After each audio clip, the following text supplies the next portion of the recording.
السلام علیکم پاکستان، میں ملک اسلام انوار نہایت اہم پیش رفت اور چند بڑی خبروں کے ساتھ آپ کی خدمت میں حاضر ہوں۔ ڈیولپمنٹس یہ ہیں کہ کل ایک واقعہ پیش آیا۔ واقعہ یہ تھا کہ پاکستان مسلم لیگ نون نے ورکرز کنونشن کا ایک پروگرام سیٹ اپ کیا سرگودا میں، تو وہاں پر کچھ ایسی باتیں ہوئیں جو شاید نہیں ہونی چاہیے تھی، اور اگر ہو گئیں تو ان پہ کچھ نہ کچھ ایکشن ہونا چاہیے تھا۔ میں نے کل کی ویڈیو ہولڈ پہ رکھی اور میں نے انتظار اس بات کا کیا کہ شاید کوئی تبدیلی آ جائے، شاید اس پہ ایکشن ہو، شاید جو لاڈلے ہیں قانون بدل دیے جائیں، جو لاڈلوں کے لیے بھی سزا ایک بن جائے، ایک پیٹرن بن جائے۔ تو بڑے دکھ اور افسوس کے ساتھ کہنا پڑتا ہے کہ آج کا سارا دن بھی گزر گیا لیکن اس پر کوئی پیش رفت نہیں ہوئی۔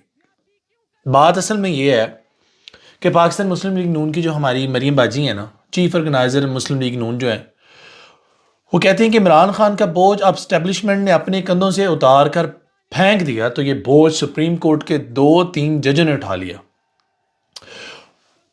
اور عمران خان کو پے در پے ملنے والی حالیہ ناکامیوں کے بعد ان ججوں نے انہیں واپس لانے کا بیڑا اٹھا لیا۔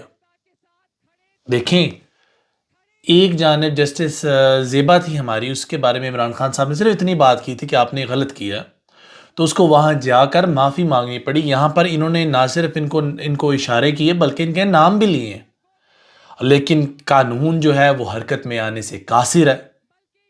قانون کے پاس اتنی استطاعت نہیں کہ ان سے جا کے پوچھ لے بی بی، یہ جو 5 کا ٹولہ آپ لگی ہوئی ہیں کہنے کے لیے، یہ کون ہے؟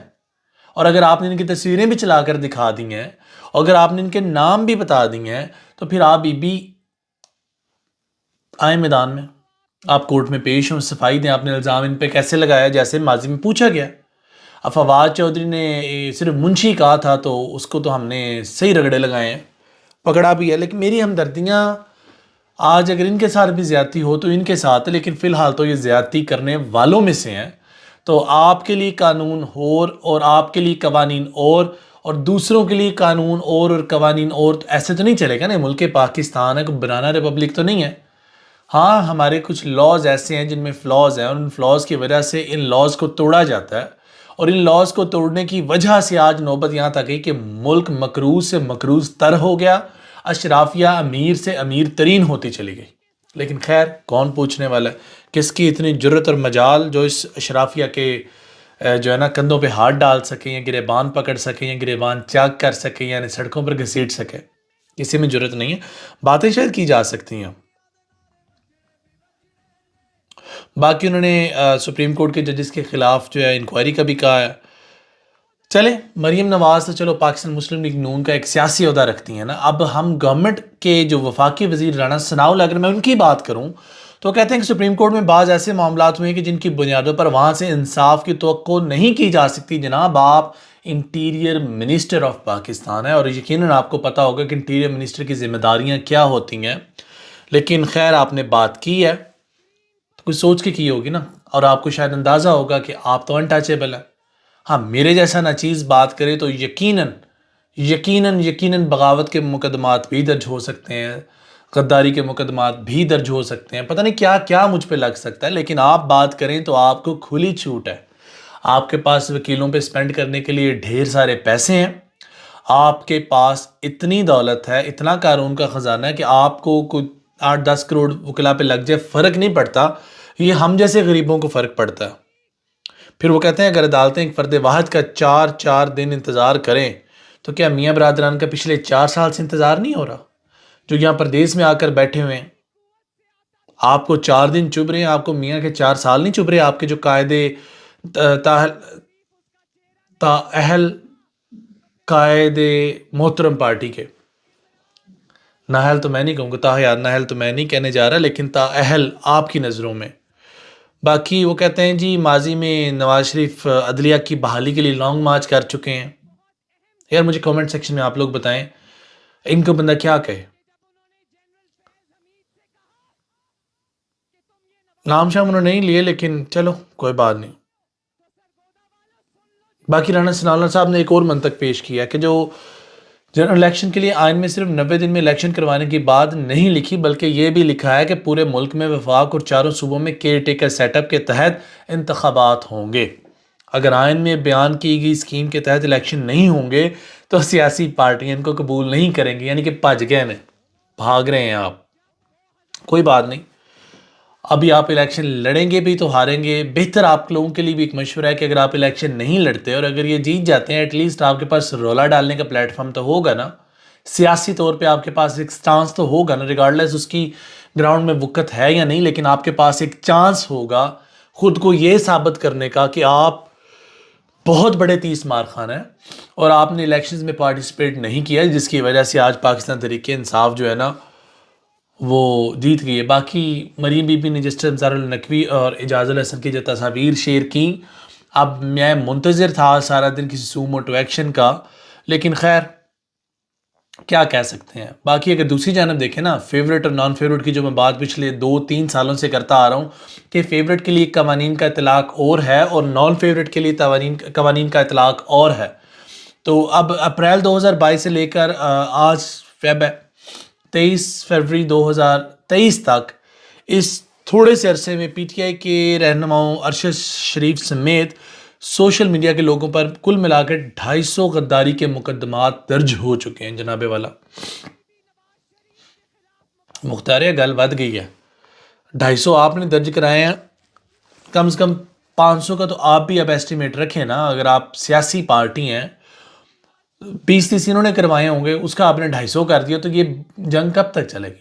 آپ کیوں نہیں سوچتے کہ اس ملک پاکستان میں غریب کتنی بری طرح سے متاثر ہو چکے ہیں؟ آپ کیوں نہیں سوچتے کہ اس ملک پاکستان کے اندر لوگوں کے پاس واقعی کھانے کو زہر کے پیسے نہیں ہیں؟ آپ یہ کیوں نہیں سمجھتے کہ ایک دہاڑی دار طبقہ وہ خودکشی کرنے پر مجبور ہے؟ آپ یہ کیوں نہیں سمجھتے کہ اس وقت یہ ملک پاکستان اس نہج پر چلا گیا جہاں پہ خودکشیاں سرعام ہونے والی ہیں؟ آپ یہ کب سمجھیں گے کہ جب آئے روز غریبوں کے گھروں سے جنازے اٹھیں گے، بھوک اور افلاسی سے تنگ آ کر لوگ اپنے بچوں کے گلے کاٹیں گے، تب آپ سمجھیں گے؟ آپ کو اتنا عرصہ درکار ہے سمجھنے کے لیے ملک پاکستان اس نہج پر جا چکا ہے جہاں پہ اس ملک پاکستان میں ایک نا امیدی کی لہر دوڑ چکی ہے۔ آپ لوگ یہ کب سمجھیں گے جناب والا؟ آپ لوگوں کے نزدیک صرف اور صرف یہ سیاسی اوچھے کنڈے پاس ہیں، آپ کے پاس پرفارمنس میں کیا ہے؟ آپ یہ کب سمجھیں گے کہ آپ کا مقصد، اگر آپ کا مقصد سیاست میں آنا، اپنے کیسز ختم کرنا نہیں تھا اور اگر عوام الناس کی خدمت کرنا تھا، تو یہ جناب والا آپ کب سمجھیں گے کہ اس سے بہتر ٹائم آپ کو کبھی زندگی میں نہیں ملنا؟ آپ خدمت انسانیت کریں، آپ انسانیت کی جتنی خدمت ہو سکتی ہے کریں، آپ اپنا نام مقام پیدا کریں اس جہان میں، چلو نہ صحیح اگلے جہان میں اللہ رب العزت تو دیکھ رہا ہے۔ اگر آپ کا صرف مقصد عوام الناس کی خدمت تھا تو پھر اس خدمت کے اس مقصد کے لیے، پرپز کے لیے جناب والا اپنی کمر کسی ہے، نکلیے میدان میں اور دیکھیے غریب کس طرح گزارا کر رہا ہے۔ اور آپ لوگوں کو فرصت نہیں ہے، دیکھیں عدلیہ پر باتیں چل رہی ہیں، ہمارے ہر دل عزیز اطاعت آلٹ صاحب انہوں نے بھی بات کی ہے، اس نے حامد میر صاحب نے بھی بات کی ہے۔ اطاعت آلٹ صاحب کہتے ہیں تمام بار کونسلز نے کہا کہ وہ دیکھیں، آج سے 2 ماہ پہلے کہہ دیا تھا کہ ججز کا پیریڈ لگنے والا ہے، ججز تیاری کر لیں، پیریڈ لگ رہے ہیں۔ آپ سنیں، تمام بار کونسلز نے کہا کہ وہ ایک سٹنگ جج کے خلاف ریفرنس فائل کرنے جا رہے ہیں، تو پھر اس جج اس بینچ میں شامل نہیں ہونا چاہیے تھا۔ اطاعت نے الیکشن از خود نوٹس کیس میں بنائے جانے والے بینچ پر سوالات اٹھا دیے۔ جناب آپ سوال اس بات پر کیوں نہیں اٹھاتے کہ اس ملک پاکستان کے حالات اتنے خراب کیوں ہو گئے، پیسہ کدھر گیا، کرپشن کس نے کی، جو کرنے والا کام ہے آپ کے؟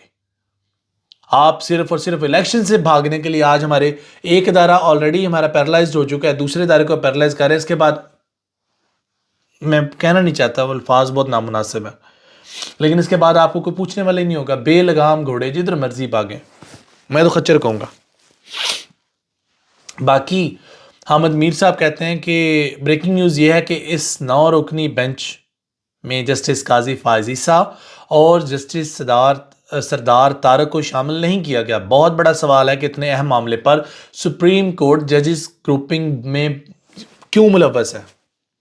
حامد میر نے سپریم کورٹ کا 9 رکنی بینچ کو سیاسی قرار دے دیا۔ چلے حامد میر صاحب، جیسے آپ کی سوچ۔ باقی جن ججز کا نام دکھایا گیا ان میں سے 2 حاضر سروس، 2 ریٹائرڈ اور ایک ریٹائرڈ جنرل فیض حمید.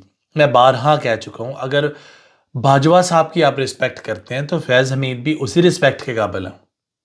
دونوں ہمارے عہدے داران ہیں، دونوں ہمارے ملک پاکستان کی افواج کے سپہ سالار، دو علیحدہ ڈپارٹمنٹس میں ٹھہرے ہیں. دونوں کی کریڈیبلٹی اور دونوں کی قابلیت پر سوال نہ اٹھائیں. اگر ایک پہ اٹھا، ایسے نہیں ہوتا.